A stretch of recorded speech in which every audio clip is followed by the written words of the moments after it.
Good morning बच्चों। फिर से आ गए अपने YouTube channel N Kumar physics classes में तुम्हारे लिए कुछ नए मटेरियल लेकर।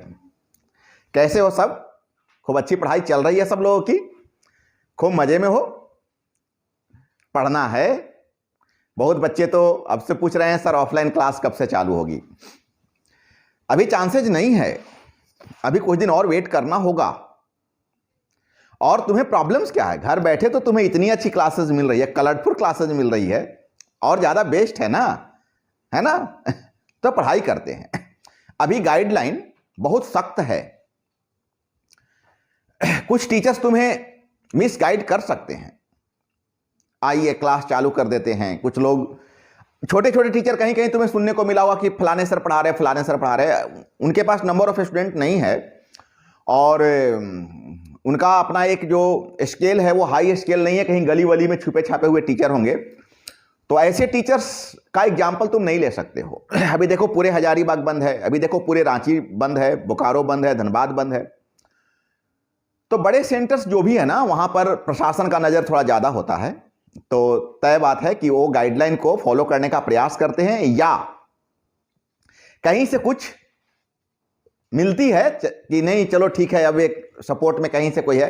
खैर, अगर कुछ ऐसा चांसेज होगा, लगातार हम टीचर्स का मीटिंग चल रहा है, इस बिंदु पर हम लोग चर्चा कर रहे हैं। तुम लोग का जो दिक्कत है उस दिक्कत को हम लोग समझ रहे हैं। और हम लोग कौन बड़े अच्छे में हैं, दिक्कत में हम लोग भी तो है ना। समझ रहे बात को ना? तो चलो, अगर कुछ वैसा चांसेज मिलेगा तो हम तुम लोग को पक्का यकीनन मैसेज करेंगे। अभी आते हैं अपने क्लास पर। क्या सही है ना? तो अभी हम लोग रिफ्रैक्शन का फॉर्मूला अभी तक डिराइव कर रहे थे। 5 कंडीशन में हम लोग रिफ्रैक्शन का फॉर्मूला डिराइव किए थे। अब इसके बाद फिर न्यूमेरिकल हम लोग उस पर बनाए, ढेर सारे न्यूमेरिकल्स हम लोग उस पर बनाए। अब इसके बाद का जो क्लास होता है वो आता है लेंस। अब यहां से वो लेंसेज का स्टडी करेंगे, स्फेरिकल लेंस। तो व्हाट इज लेंस बच्चे? What is lenses? A lens is a piece of transparent material bounded by 2 refracting surfaces out of which at least one is curved. Glass is like a lens, but why we not says it as a lens? Because उसका अगर by the way तुम्हें मैं glass ले लूं, एक glass है, इस glass को तुम लेंस कहोगे क्या? अभी तक क्यों नहीं लेंस बोल रहे थे? इसे तुम रिफ्रैक्टिंग सरफेस क्यों बोल रहे थे? लेंस ही बोल देते। अच्छा, नहीं बोल सकते हो। क्यों? क्योंकि इसका जो ए सरफेस है वो दोनों में से दोनों का सरफेस प्लेन है, और अगर दोनों का दोनों सरफेस प्लेन हो गया तो ए कंप्लीट जो बाउंडेड सरफेस है, this bounded surface can't be say you like as a lens but also you says it a refracting surface. You can't say it like as a lens, क्योंकि इसका कोई भी जो surface है, 2 surface हुआ ना, एक सरफेस इसका ए हुआ, एक सरफेस इसका ए हुआ, और दोनों में से कोई भी सरफेस बाउंडेड नहीं है। सो लेंस का मतलब होता है कि कम से कम एक सरफेस श्योर बाउंड हो। ऐसा हो सकता है, वो ऐसा हो सकता है, वो ऐसा हो सकता है, ऐसा हो सकता है, वो अगर दोनों को मर्ज कर दे तो ऐसा हो सकता है, मर्ज कर दे तो ऐसा हो सकता है। इसमें कम से कम एक सरफेस श्योर बाउंड है, मुड़ा हुआ है।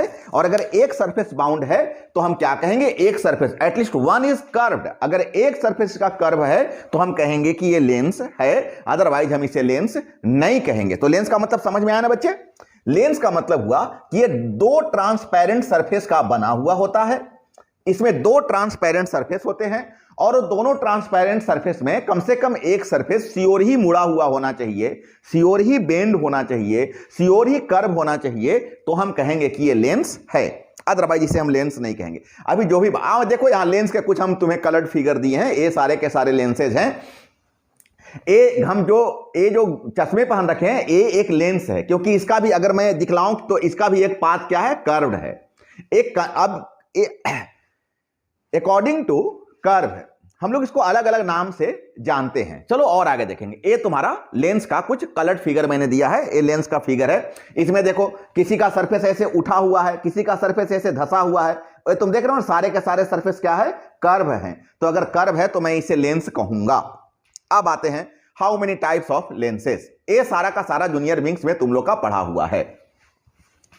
तो हम लोग पहला अगर काइंड्स पढ़ेंगे तो फर्स्ट काइंड्स को हम बोलते हैं कॉन्वेक्स और कन्वर्जिंग लेंस। कन्वेक्स और कन्वर्जिंग लेंस, हिंदी में बोले तो उत्तल लेंस। क्या होता है बच्चा उत्तल लेंस? उत्तल लेंस होता है इफ द सेंट्रल पोर्शन, इस पोर्शन को हम सेंट्रल पोर्शन कहते हैं। ये जो पोर्शन है ये सेंट्रल पोर्शन है, ये अपर पोर्शन है, ये लोअर पोर्शन है, ये सेंट्रल पोर्शन है। बीच वाला भाग of the lens is thicker, अगर बीच वाला भाग मोटा हो, ये देखो यहां से ज्यादा मोटा यहां से ज्यादा मोटा यहां, सबसे ज्यादा मोटा यहां पर है, तो सेंट्रल पोर्शन अगर सबसे ज्यादा मोटा हो, थिकर देन इट्स एज, इसका जो किनारा है यहां के रिस्पेक्टिव ए जो पार्ट है ज्यादा मोटा है, तो फिर इसको हम कहेंगे कॉन्वेक्स या कन्वर्जिंग लेंस। और इसका फोकस कैसा होता है? रियल होता है। ये तुम्हारे ऑब्जेक्टिव में भी काम आ सकते हैं।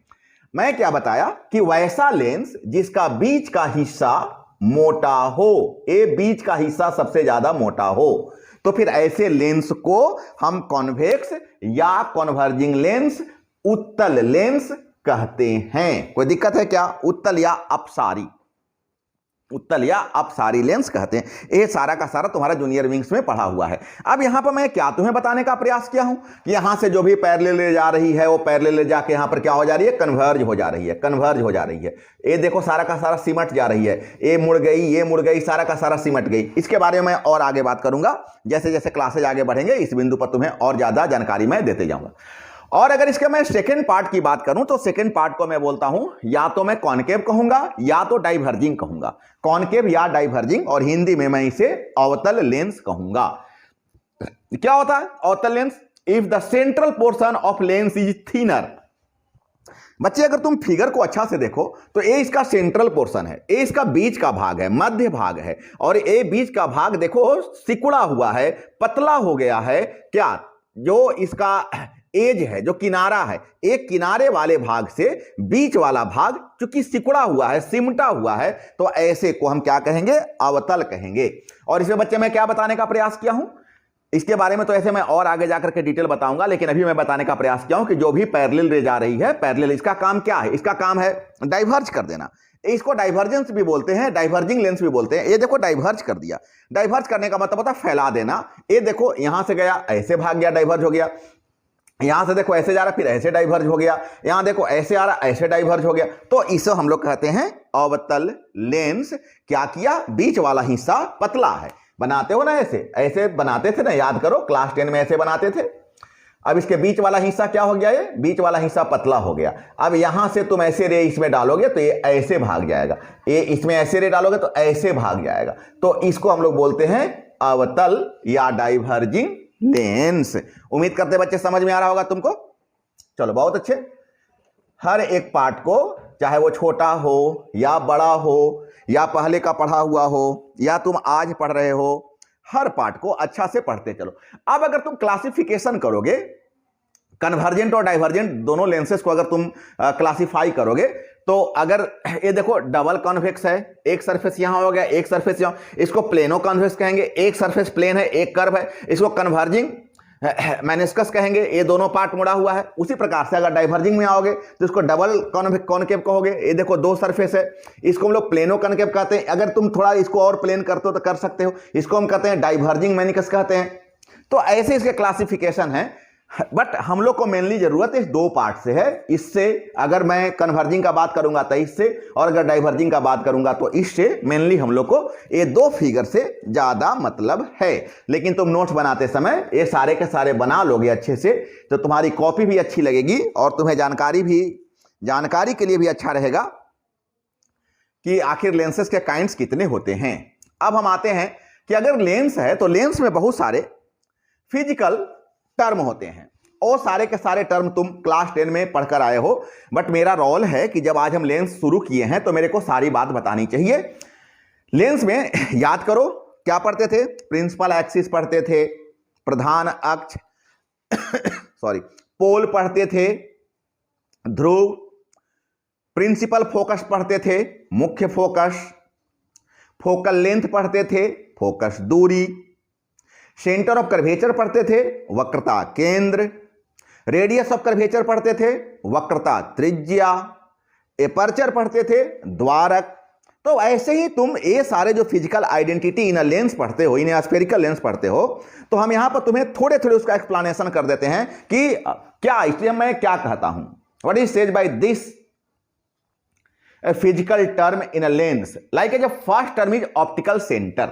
ऑप्टिकल सेंटर, ऑप्टिकल सेंटर प्रकाशीय केंद्र, it is a point O for given thin lens through which any ray passes undeviated.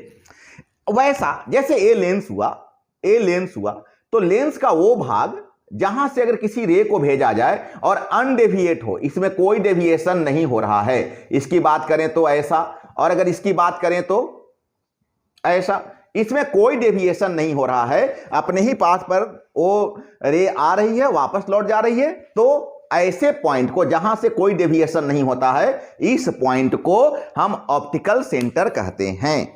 Lens का वह बिंदु जहां से आने वाली प्रकाश की किरण में कोई भी विक्षेप नहीं होता है, there is no deviation at the point in a lens when ray is incident. Now this point is called in a figure, you can say, you can write here O.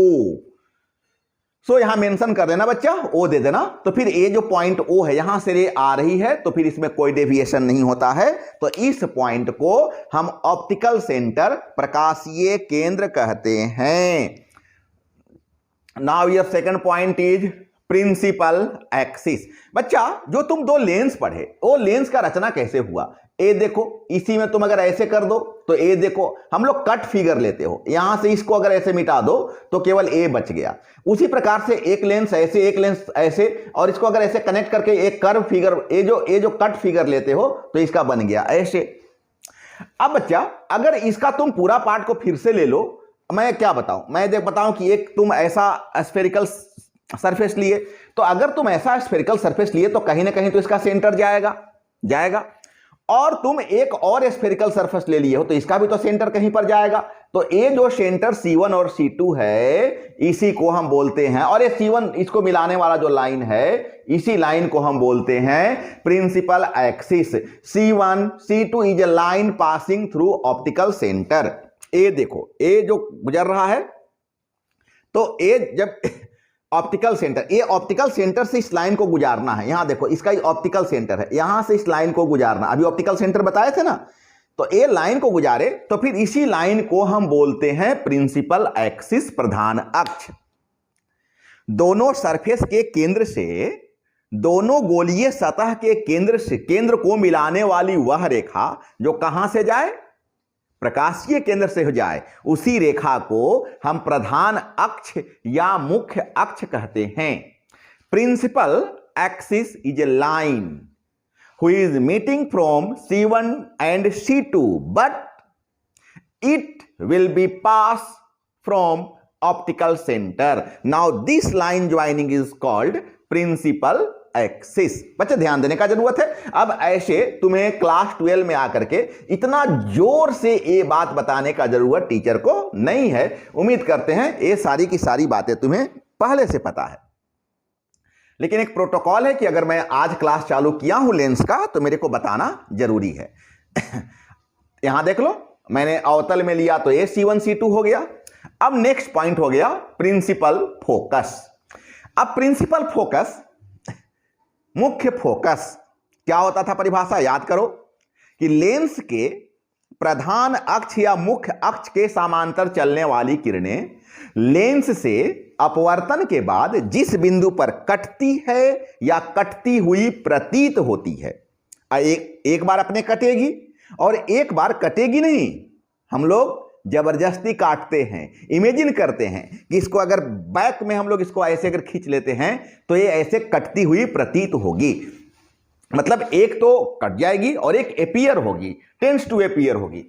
It is a fixed on the principal axis such that rays starting from a point or appearing to go towards this point after refraction through the lens becomes parallel to the principal axis। क्या मतलब, अगर ये lens लेते हो, ये तुम principal axis डाल लो, अब अगर इसके पैरेलल कोई तुम लाइन लेकर चलते हो तो ये लाइन जिस पॉइंट पर कटेगी उसी पॉइंट को हम प्रिंसिपल फोकस कहते हैं। लेंस के मुख्य अक्ष के समांतर चलने वाली किरणें लेंस से अपवर्तन के बाद जिस बिंदु पर कटी, इसमें तो कट गई, लेकिन अगर तुम अवतल लेंस ले लोगे, अगर डाइवर्जिंग तुम ले लोगे, तो यहां से तुम रेस को तो ऐसे ले चले, लेकिन इसका काम क्या है? फैला देना।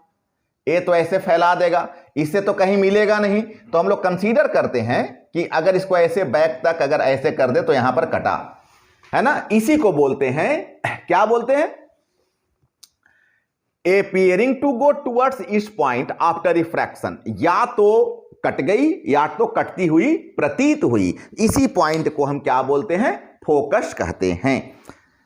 प्रधान मुख्य फोकस, प्रिंसिपल फोकस कहते हैं। यहां देखो, यहां से पैरेलल रे आ रही है, यहां आकर के मर्ज हो गई, एक जो पॉइंट हुआ इसी पॉइंट को हम फोकस कहते हैं। यहां गई, सब तो फैल गई, अब इसको हम लोग बैक तक बैक किए तो अपीयर्स टू मीट हो गया। इस पॉइंट को हम क्या बोलते हैं? Principal focus. बच्चे उम्मीद करते हैं तुम्हें सारा का सारा फिगर अच्छा लग रहा होगा। मैं तुम्हें इंटरेस्ट बनाने के लिए मैंने सारे फिगर में कलर डाला, बहुत मेहनत मैं किया हूं तुम्हारे लिए, सारा कलर्ड फिगर। तो अब आते फोकल लेंथ। अभी जो तुम्हारा फोकस आया, ये देखो, ए फोकस था ना, तो फोकस से ए जो डिस्टेंस हो गया लेंस का, प्रिंस ए से ऑप्टिकल सेंटर के बीच का जो डिस्टेंस हो गया, अगर तुम दोनों में देखो, यहां से ए जो ऑप्टिकल सेंटर के बीच का जो डिस्टेंस हो गया, इसी को हम फोकल लेंथ कहते हैं। फोकल लेंथ कहते हैं क्या बेटा? अभी मैंने बताया कि अगर तुम ऐसे चलोगे, यहां से ए देखो, ये फोकस हो गया, तो फिर ये जो डिस्टेंस है, इसी डिस्टेंस को हम फोकस दूरी, फोकल लेंथ कहते हैं। क्या मतलब कि distance between O to F, इस पॉइंट को एफ कहते हैं। अगर इसको ओ ले लिए, इसको एफ ले लिए, तो डिस्टेंस बिटवीन ओ, अगर इसमें ले लो, ऐसे आया, ऐसे चला गया, ए पीछे तुम कंसीडर किए, तो फिर ए भी हो गया, ये ओ है और ये एफ है, ए डिस्टेंस को, तो ए क्या हो गया? ए इमेजिनरी हो गया। ए तो रियल है और ये इमेजिनरी है। उम्मीद करें तुमको फोकल लेंथ समझ में आ रहा है। फोकस दूरी, प्रकाशीय केंद्र से फोकस के बीच की दूरी को फोकस दूरी कहते हैं। लेंस के प्रकाशीय केंद्र से फोकस के बीच की दूरी को फोकस दूरी कहते हैं। Distance between optical centre and principal focus is called focal length. Aperture. अब तुम पहले एपर्चर को समझने के लिए पहले तुम एपर्चर के फिगर को देखो तो तुम्हें समझ में आएगा। मैंने एपर्चर का दो फिगर यहां पर तुम्हें देने का प्रयास किया हूं कि अगर लेंस है तो लेंस में ये जो लाइन डालते हो ना, ये जो लाइन डालते हो, ये देखो, यही है ना लेंस, ये जो लाइन डालते हो, इसी लाइन को हम एपर्चर कहते हैं। अगर ए लेंस की बात कर लो तो यहां पर जो तुम ए लाइन डालते हो, इसी लाइन को हम एपर्चर कहते हैं। इसको हम लोग ज्योमेट्रिकल डायमीटर भी कहते हैं। ज्योमेट्रिकल डायमीटर, ये डायमीटर है नहीं, लेकिन अभी अगर हम लोग लेंस को ऐसा इमेजिन करते हैं तो फिर यहां पर ए जो लाइन डालते हैं, यहां से यहां पर ऐसे लाइन डालते हो ना, यहां पर अगर ऐसे लाइन डालते हो ना, इसी लाइन को एपर्चर कहते हैं। अब देखो एपर्चर का पहले मैं क्या लिखा है एपर्चर, तुम एक बार इसका डेफिनेशन देख लो कि द इफेक्टिव डायमीटर, ये जो तुम लेंस लेते हो तो सारा कैलकुलेशन इस डायमीटर के बेस पर होता है, इसीलिए इसको बोलते हैं इफेक्टिव डायमीटर, प्रभावी व्यास of the circular area of lens. ये लेंस का सर्कुलर एरिया कंसीडर किया जाता है और ये उसका इफेक्टिव है, इतना ही पार्ट में रिफ्रैक्शन होगा। इसको ऐसे भी कह सकते हो, वह पार्ट, लेंस का वह पार्ट जिससे रिफ्रैक्शन होता है, जो रिफ्रैक्शन में पार्टिसिपेट करता है। नहीं, घर में तुम अगर मैं इसको तुम्हें मिरर में समझाने का प्रयास करूं तो घर में तुम इतना बड़ा एक मिरर लगा रखे हो, उसमें शीशा कितना, इतना बड़ा, तो रिफ्लेक्शन तो इसी से हो रहा है ना। उसी प्रकार से बाय द वे हम एक इतना बड़ा फ्रेम बना लिए हैं, इतने बड़े फ्रेम में इतना छोटा एक लेंस लगा रहे हैं, तो लेंस का यही डायमीटर ना काम आ रहा है। अगर मैं थोड़े से इस फिगर को और दिखाऊं, एक फिगर तुम्हारे लिए इसीलिए मैंने और इसमें लिया था, ये देखो, ये देखो, ये देखो, इसका एपर्चर कितना बड़ा है, इतना बड़ा है, इसका एपर्चर इतना बड़ा है, इसका एपर्चर इतना बड़ा है, इसका एपर्चर इतना बड़ा है। उसी प्रकार से देखो, अब तुमको उम्मीद करते हैं कि सारा एपर्चर के बारे में समझ में आ गया। बच्चे जो कैमरा बनते हैं तो कैमरा में एपर्चर का बहुत बड़ा रोल होता है। तुम बोलते हो ना इतना मेगापिक्सल का कैमरा है ना, तो अब बड़ा अगर उसमें एपर्चर क्या हो गया कि जैसे क्लिक करते हो तो लेंस का शटर खुलता है, तो ज्यादा बड़ा शटर खुलेगा तो क्या होगा कि ज्यादा चीज को इमेज लेते आएगा और हमें जितना चाहिए उतना नहीं मेरे को मिलेगा। तो इसमें एपर्चर का बहुत बड़ा रोल होता है कैमरा में। उम्मीद करते हैं कि तुम्हें एपर्चर के बारे में समझ में आ रहा होगा। ये देखो, ये सारा का सारा लार्जर एपर्चर है और ये सारा का सारा स्मॉलर एपर्चर है। Smaller opening in lens, larger opening in lens. यहां देखो, अब ये तो एक अलग बात हुआ कि f/16 इसका एपर्चर है, f/11 इसका एपर्चर है, वो एक अलग पॉइंट हो गया। f/1.4 इसका एपर्चर है। मैटर इससे नहीं है, मैटर मैं तुम्हें बताना ये चाह रहा हूं कि देखो इसका एपर्चर इतना बड़ा है, इसका देखो एपर्चर इतना बड़ा है। अगर इसकी बात करें तो देखो इसका एपर्चर इतना बड़ा है, अगर मैं इसका बात करूं देखो इसका एपर्चर इतना छोटा। उम्मीद करें एपर्चर समझ में आ रहा है। अब कोई तुमसे पूछेगा कि डिफाइन करो तो क्या बोलोगे? तो डिफाइन करते समय मैं सोचा कि तुम्हें दिक्कत ना हो। The effective diameter of the circular area of lens through which light इंटर्स the lens, जिस पार्ट से लेंस के जिस हिस्सा से प्रकाश अंदर प्रवेश करती है। अब देखो यहां पर एक बेहतर रूल भी मैंने तुम्हें बताने का प्रयास किया कि what is the relationship between intensity and aperture of a lens. किसी लेंस का जो इंटेंसिटी है, लाइट को इंटर करने का जो इंटेंसिटी है, वह उस लेंस के एपर्चर का स्क्वायर का डायरेक्टली प्रोपोर्शनल होता है। एपर्चर जितना ज्यादा होगा उसका इंटेंसिटी उतना ज्यादा होगा, लाइट को इंटर करने का intensity of image form by a lens. किसी लेंस के द्वारा इमेज बनाने का, इमेज फॉर्म करने का जो इंटेंसिटी होगा, depends on the light passing through the lens will equivalently depend on the square of aperture. कितना लेंस वहां पर इंटर कर रहा है, इमेज बनने का वही ना सेंस होता है बेटा। तो यहां पर इस रूल को ध्यान देना बहुत काम का चीज है। Intensity of image is directly proportional to square of aperture of lens. ये रूल को तुम अगर ध्यान रखोगे तो कभी ऑब्जेक्टिव में या कहीं पर किसी कैलकुलेशन में भी काम आ सकता है। अब आ जाओ हम लोग रेडियस ऑफ कर्वेचर, हिंदी में बोलते हैं वक्रता त्रिज्या। रेडियस ऑफ कर्वेचर, वक्रता त्रिज्या। समझ में आ रहा है ना हर बात? हाँ, सब सिंपल है ना। अब बोलो क्या होता है रेडियस ऑफ कर्वेचर बच्चा? तो रेडियस ऑफ कर्वेचर होता है कि अगर बाय द वे आप एक ऐसा लेंस ले लिए तो ये जो सेंटर है, ये ऐसे ले लो, ये ऑप्टिकल सेंटर हो गया और ये सेंटर ऑफ कर्वेचर हो गया।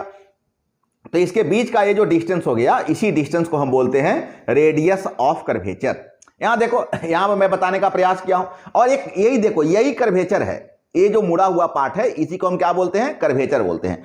और ये हो गया रेडियस ऑफ कर्वेचर। अब देखो ये चूंकि लेंस दो सरफेस का मेल है, नहीं, एक देखो ये सरफेस हो गया और एक देखो ये सरफेस हो गया, तो इस सरफेस का भी अपना रेडियस होगा और इस सरफेस का भी देख ले ना, देख ले, ये देखो दो सरफेस है तो इसका भी अपना रेडियस है।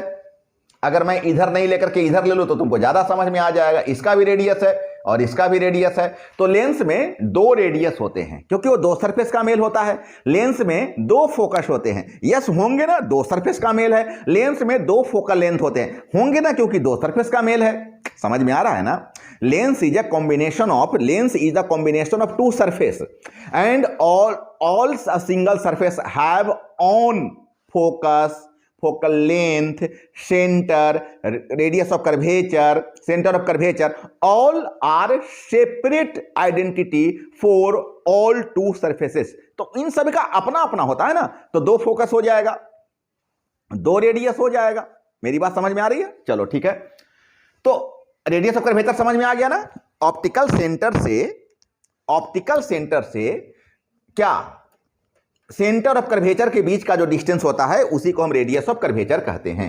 क्या मैंने बताया कि अगर तुम लेंस ऐसे ले लो, ए ऑप्टिकल सेंटर है, बाय द वे इधर सेंटर ऑफ कर्वेचर यहां पर है, by the way A centre of curvature यहां पर है, तो ए डिस्टेंस हो गया एक रेडियस और ए डिस्टेंस हो गया दूसरा रेडियस। तो इसमें दो रेडियस होता है बच्चा, इस बात को ध्यान देने का जरूरत है। उम्मीद करें कि हर एक पॉइंट तुमको लेंस में यूज होने वाले हर एक पॉइंट तुमको समझ में आ रहा होगा। अगर तुम उत्तल का बात करो तो यहां पर है, अवतल का बात करो तो यहां पर भी है। देखो दो सरफेस है और दोनों सरफेस का अपना अपना रेडियस हो जाएगा, तो इसमें दो रेडियस होते हैं, उसी प्रकार से दो फोकस भी इसमें होते हैं। अच्छा बच्चा, इसके बाद मैं तुम्हें बता रहा हूं sign convention of spherical lenses, ऐसे चिन्ह परिपाटी कहां कहां हमें क्या क्या लेना चाहिए। तो all distances are measured from the optical centre of the lens, पहला पॉइंट। लेंस में जितने भी मेजरमेंट होते हैं वो सारे के सारे मेजरमेंट कहां से होते हैं बेटा? सारे के सारे मेजरमेंट ऑप्टिकल सेंटर से होते हैं।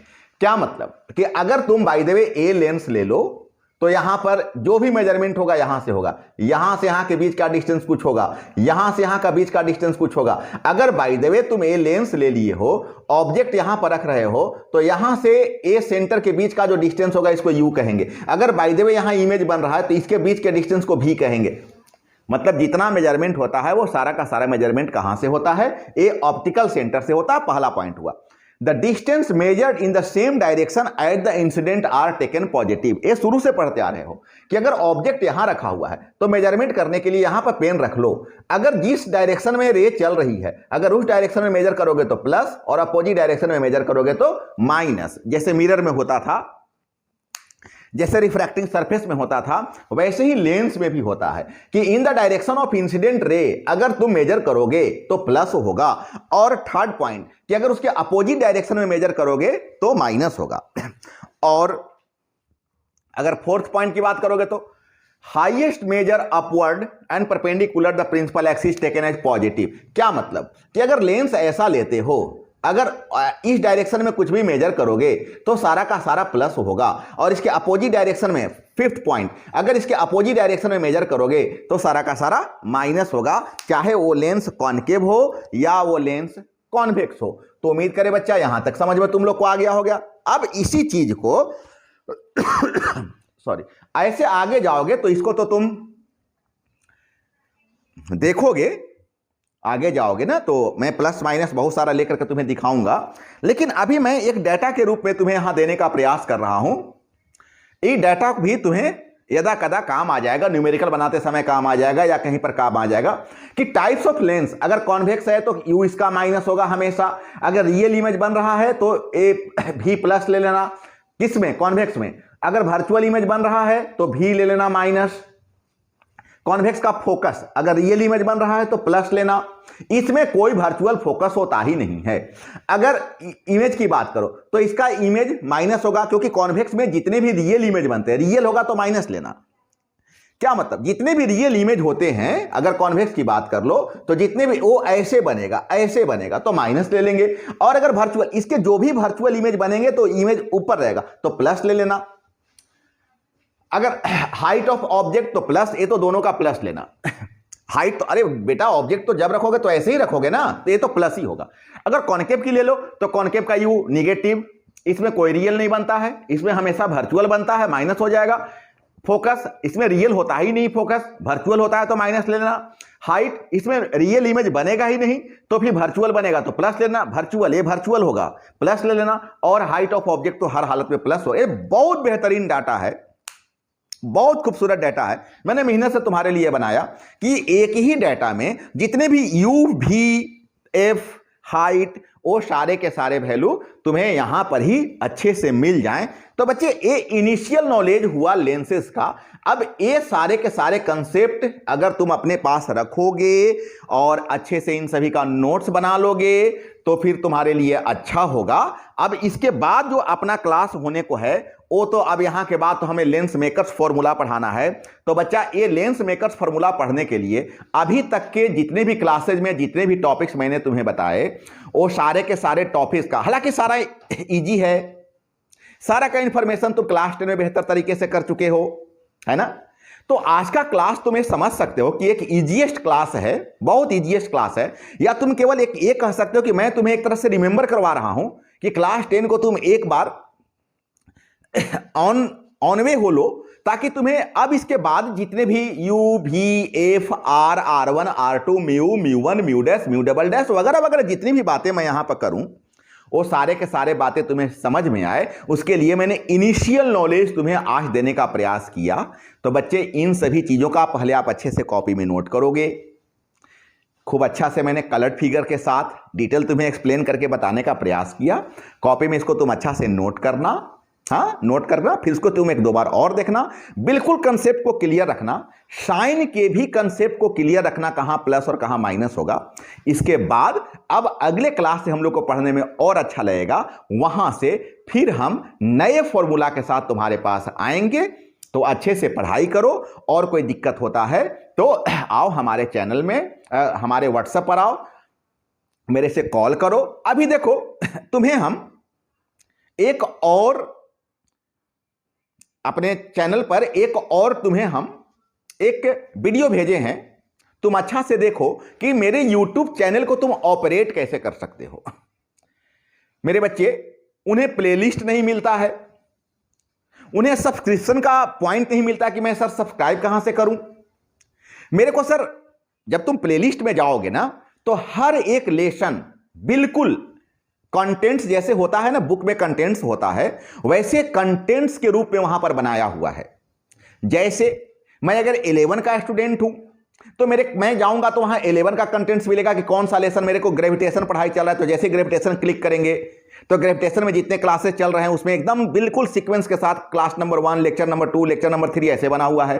अगर तुम क्लास 12 की बात, तुम क्लास 12 में हो तो तुम्हारी बात करते हैं, तो तुम जैसे वहां पर मेरे प्लेलिस्ट में जाओगे और जैसे तुम रे ऑप्टिक्स करोगे तो तुम्हें एक सीक्वेंस के साथ class number 1, class number 2, lecture number 3, lecture number 4, lecture number 5 एक सीक्वेंस के साथ तुम्हें मिलेगा।